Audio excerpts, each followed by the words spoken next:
সুপ্রিয় দর্শক, মেজর আখতারুজ্জামান জামাত ইসলামীতে যোগ দিয়েছেন। এই যোগদানের মধ্য দিয়ে তিনি ভালো কাজ করলেন না মন্দ কাজ করলেন, জামাত দেউলিয়াতের প্রমাণ দিল নাকি সঠিক কাজ করলো, এইরকম নানা প্রশ্ন উঠেছে মেজর আখতারুজ্জামান কেন জামাতের রাজনীতিতে যুক্ত হলেন। তিনি তো একজন মুক্তিযোদ্ধা, বিএনপির দুইবারের সংসদ সদস্য, বিএনপির বহুল আলোচিত বিতর্কিত নানা অভিধায় অভিহিত করা যায় তিনি সেই নেতা। কেন তিনি জামাতে যোগ দিলেন এবং জামাত তাকে গ্রহণ করে কাজটা কি ভালো করলো, এরকম নানা প্রশ্ন দেখা দিয়েছে। মেজর আখতারের আজকে বাংলাদেশ জামাত ইসলামীতে যোগ দেওয়ার মধ্য দিয়ে একেবারে রাজনৈতিক অঙ্গনে যথেষ্ট আলোচনা তৈরি হয়েছে। বিষয়টি অ্যাকচুয়ালি টক অফ দ্য কান্ট্রিতে পরিণত হয়েছে। প্রশ্ন হচ্ছে, জামাত দেউলিয়াতের প্রমাণ দিল নাকি দিল না। আমি ব্যক্তিগতভাবে মনে করি জামাত দেউলিয়াতের প্রমাণ দিয়েছে কিনা জানি না, তবে জামাত যে কাজটি করেছেন সেই কাজটি সম্ভবত ভালো হয়নি রাজনীতির ময়দানে। কারণ মেজর আখতারুজ্জামান বিএনপির নেতা ছিলেন, তিনি 5 বার দল থেকে বহিষ্কৃত হয়েছেন, সর্বশেষ 2022 সালে বহিষ্কার হয়েছেন। তারপরে এই পর্যন্ত তাকে আর দলে নেওয়া হয়নি। মেজর আখতারের মতো লোকের একটা রাজনৈতিক প্ল্যাটফর্ম দরকার। শেখ হাসিনা ক্ষমতায় থাকাকালীন তার সাথে দেখা করে প্রচণ্ড রকমের আলোচনা সমালোচনার ঝড় তুলেছিলেন তিনি। নানা রকমের কথা উঠেছিল। তখন তিনি জানিয়েছিলেন যে একটা বিদ্যুৎ কেন্দ্র প্রতিষ্ঠার জন্য তিনি শেখ হাসিনার সাথে দেখা করেছেন। তখন শেখ হাসিনাকে বিরাট উদার নেত্রী বলে, বঙ্গবন্ধুর কন্যা, উদার মানুষ, এটা সেটা নানান রকমের কথা বলেছিলেন।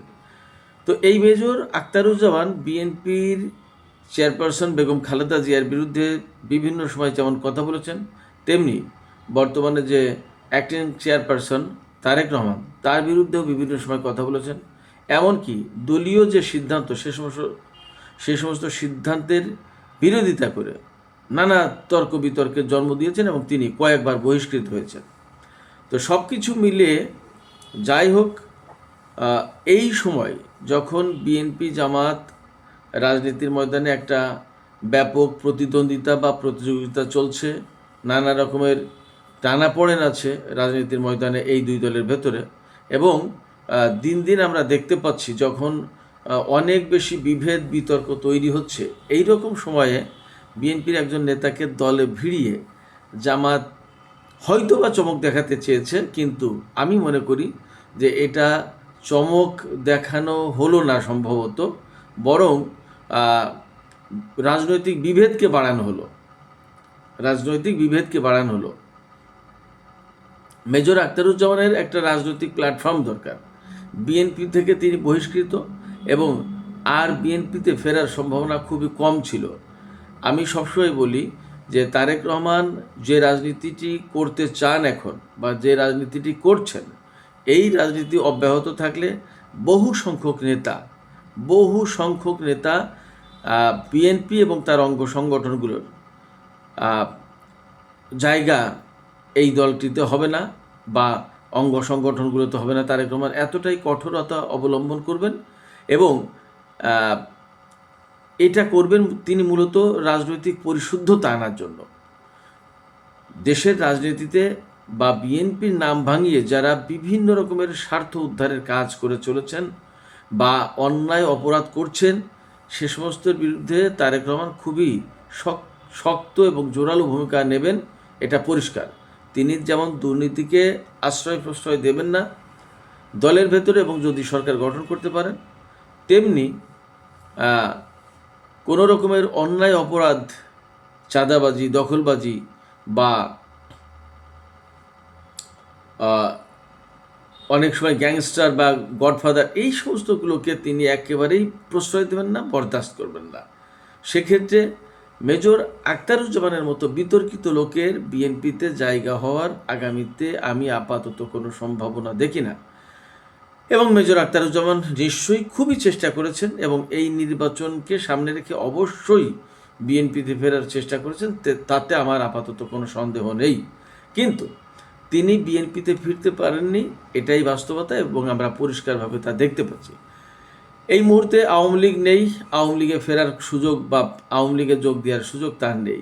সেক্ষেত্রে জামাত এই মুহূর্তে বেশ রাজনীতির ময়দানে বেশ একটা ভালো শক্ত অবস্থানে, শক্তিশালী অবস্থানে আছে। তাতে যোগ দেওয়াটাকে তিনি নিরাপদ মনে করেছেন, এবং তিনি পরিষ্কার করে বলেছেন যে তারেক রহমান বলেছেন 71 সালে জামাত নাকি লাখ লাখ মানুষ হত্যা করেছেন, তাহলে তারা তো অনেক বেশি শক্তিশালী, অতএব এই শক্তিশালী দলের সাথেই থাকা ভালো। তার মানে তিনি শক্তির পূজারী।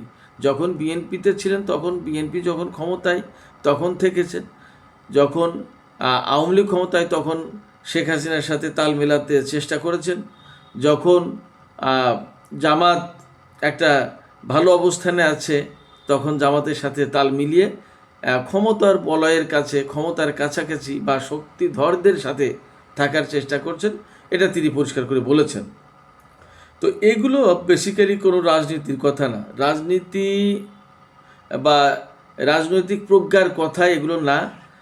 এগুলো দিয়ে মানুষকে তাৎক্ষণিকভাবে হয়তো হাসানো যাবে বা আবেগে আপ্লুত করা যাবে, কিংবা একটু ধাক্কা দেওয়া যাবে, কিন্তু চূড়ান্ত বিচারে মানুষ এই ধরনের মোটা কথা পছন্দ করে না এবং ভালোবাসে না। একটা কথা পরিষ্কার যে আমরা এ পর্যন্ত যত জায়গায় দেখেছি বিএনপি বা আওয়ামী লীগ এই দুটো দল থেকে, এমনকি জাতীয় পার্টি থেকে যারা বেরিয়ে গেছে, তারা কখনোই খুব ভালো কিছু করতে পারেনি। এটা পরিষ্কার একটা হিসাব, এ ব্যাপারে পরিষ্কার হিসাব হচ্ছে যে জিয়া পরিবারের বাইরে বিএনপি নেই, শেখ মুজিব পরিবারের বাইরে আওয়ামী লীগ নেই, এরশাদ পরিবারের বাইরে জাতীয় পার্টি নেই।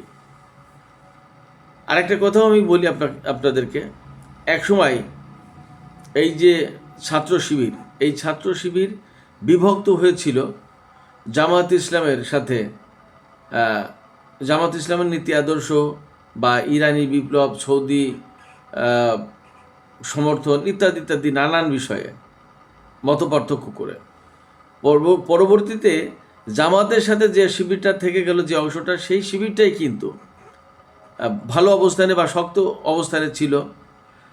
যারা জামাত থেকে বেরিয়ে গিয়েছিল বা জামাতের সাথে মত ভিন্নতা করে বেরিয়ে গিয়েছিল, তারা পরবর্তীতে হয়তো খেলাফত মজলিসের মতো একটা সংগঠন, যুব শিবির, এই সমস্ত গঠন করেছিল, কিন্তু জামাতের মতো এত শক্তিশালী হতে পারেনি।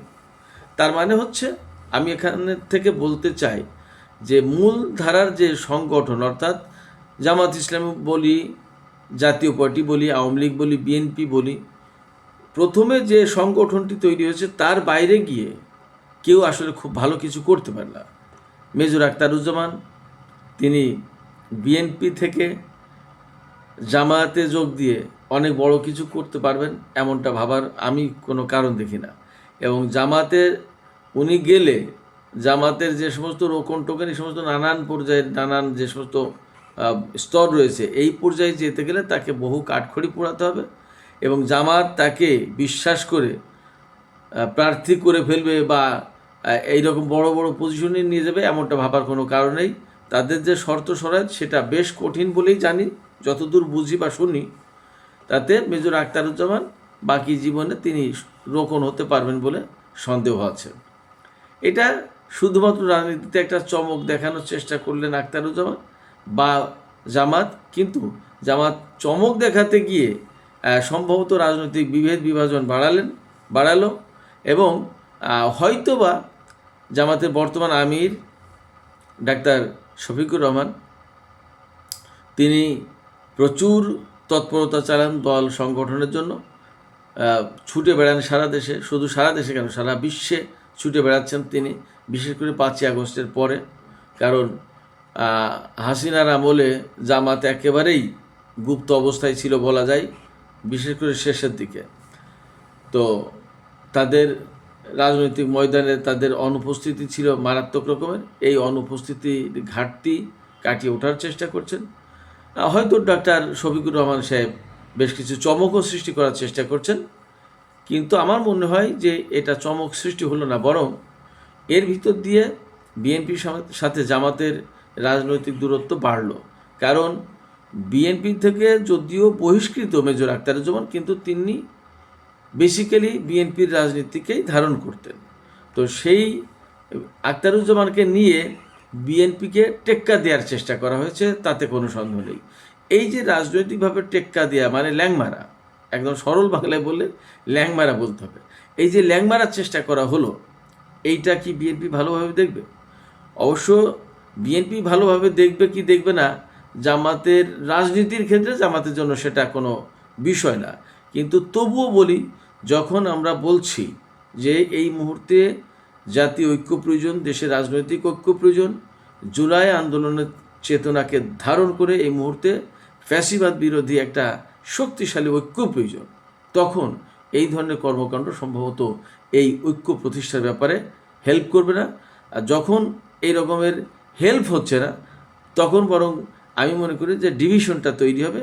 এই ডিভিশনটা তৈরির কাজ করা হলো সম্ভবত মেজর আখতারুজ্জামানকে নিয়ে, এবং এটা করা হলো তখনই যখন আমাদের শরীফ ওসমান হাদি গুলিবিদ্ধ হয়ে হাসপাতালে একেবারে জীবন মৃত্যুর সন্ধিক্ষণে, তখন একটা রাজনৈতিক চমক দেখানোর চেষ্টা করলো জামাত। তো আমরা দেখি, অপেক্ষায় থাকি আসলে এই আখতারুজ্জামান কার্ড জামাত কতটা খেলতে পারেন এবং কতটা কাজে আসে এবং কতটা চমক সৃষ্টি করে। দর্শক সবাইকে ধন্যবাদ। ইউটিউব চ্যানেলে আমি বাংলাদেশ রাজনীতি নিয়ে আজকে আরেকটু বিশ্লেষণ করলাম। যদি ভালো লাগে আপনারা লাইক, কমেন্ট, শেয়ার করতে পারেন, সাবস্ক্রাইব করবেন আমার চ্যানেলটি। আমি আপনাদের সাথে আছি। আন্তর্জাতিক রাজনীতি যেমন বিশ্লেষণ করি বা করতাম, এখন থেকে দেশের রাজনীতিও মাঝে মধ্যেই বিশ্লেষণ করার চেষ্টা করব, আপনাদের সাথেই থাকব। আপনারা সবাই ভালো থাকবেন। খোদা হাফেজ।